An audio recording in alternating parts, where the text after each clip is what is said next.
Hello everyone, welcome to Talk a Topic. I am Harihar. Here we are going to discuss about why India wants to sum up with China plus one. Before going to the discussion, we have to know what is China plus one. Some Indian manufacturers they are finding ways to import raw materials from other countries instead of China.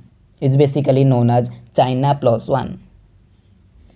India is importing around $70 billion from China annually. It is largely in sectors like consumer durables, auto components, pharma and electronics.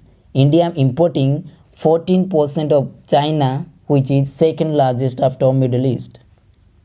But now Indian manufacturer is planning to reduce its import from Chinese companies. They are Amber Enterprises. It is India's largest contract manufacturers of air conditioners. And second one is auto components makers, Endurance Technology, Varol and Gabriel. Third one is Hiral, which is manufacturers of intermediaries for pharma and agrochemical sectors.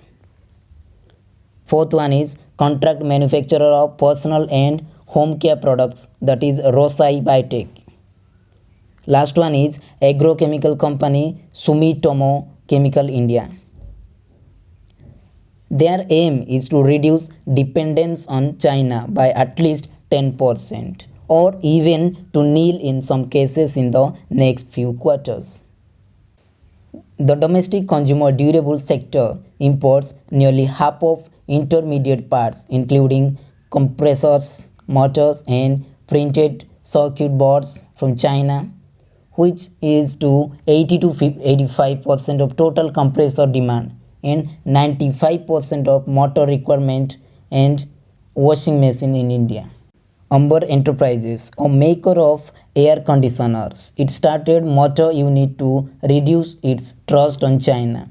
This company manufactures more than half of the contract manufacturers are in India and 1/5 of total sold in China. It means 20% sold in China. Former Commerce and Industry Minister Piyush Goyal replied in Rajya Sabha that the quantity and value of imported mobile phones came down by 64% to 57% respectively in past 3 years. Here, Rosai Biotech that has chosen the path of innovation to reduce exposure to imports of sanitizer dispenser from China. The size of the domestic hand sanitizer segment that has grown to over 500 crore from less than 80 crore a few months ago. Here, these manufacturers wants to not fully dependent on Chinese company, but they wants to reduce imports from China